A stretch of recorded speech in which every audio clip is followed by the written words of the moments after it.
Good morning! Good morning! Today ay exciting yung araw ngayon dahil ma-turn over ng susi ng bahay namin. Yay! Thank you, Lord! Anak ka, hi! Baby! Oh, ang ganda ng forma. Hi! Oh, ay, sure, may kiss pa. Ayan, oh, alis na kami. Papunta na kami doon sa bahay and papakita namin sa inyo yung itsura, yung empty pa siya.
Welcome sa ating bahay.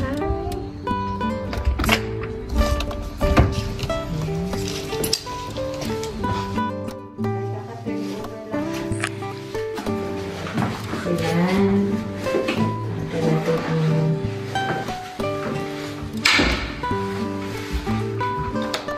Wow! Ano to? Exhaust. Oh, bagong-bago pa. Ang ganda ng ano. Ganda ng wood.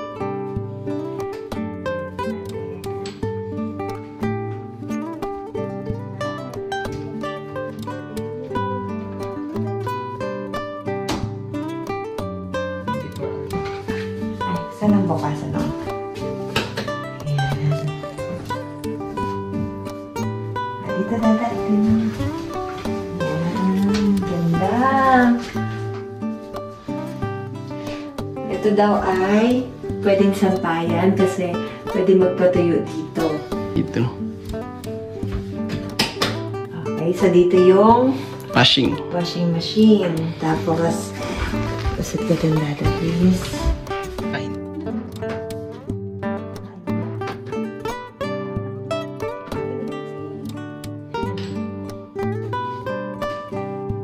Sa sala, ito na ang first na room. Ayan. Pero baka masyado ka malapit dati. Oh. Ay! Walang ilaw. Then? Dati, ilisin mo naman ang video. Wow. Ayan. Okay. Pwede magtago-taguan.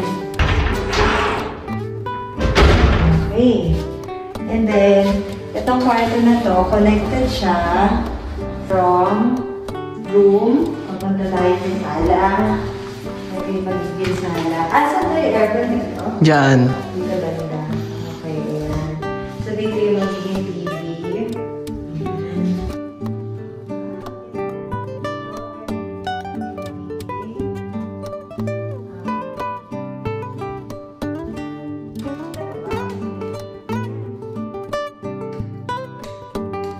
Tapos ito ang ganda ng mga cabinet namin kasi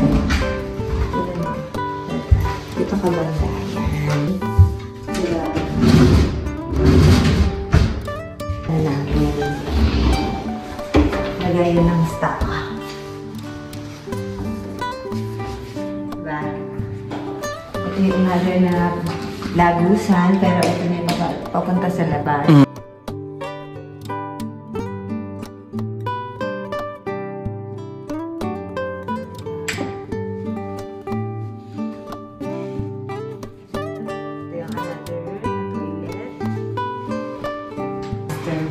Bedroom.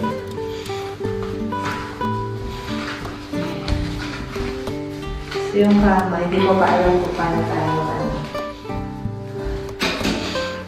Wow! Naman ng ano, ng walk-in closet.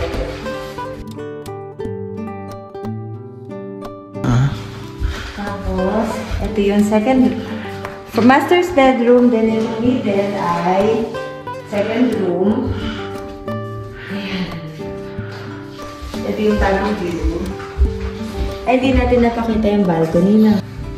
Tapos, laging merong walk-in closet. Or ito, hindi naman ito walk-in closet. Pero laging meron siyang designated na. Mukha ito nga. yung third room na may another balcony. I love it. Puntahan natin yung balcony isa.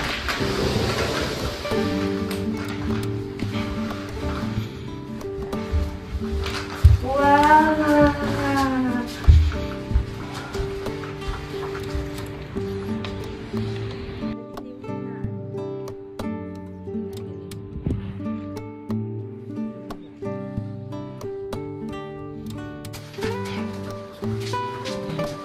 Pero itong third room na to, maganda rin ang cabinet.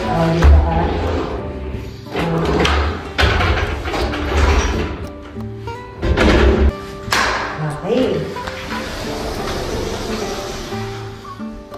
Ang laki. Wow! Doon ka banda para makita yung lugar na katakagata.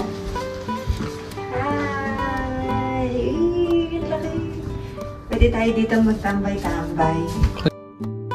Sobrang hindi pa rin kami makapaniwala na meron na kaming sariling bahay dito sa Japan.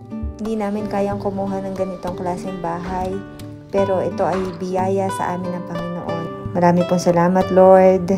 Next video ay house tour na meron ng kompletong mga gamit. So, next time na yon. See you! Bye!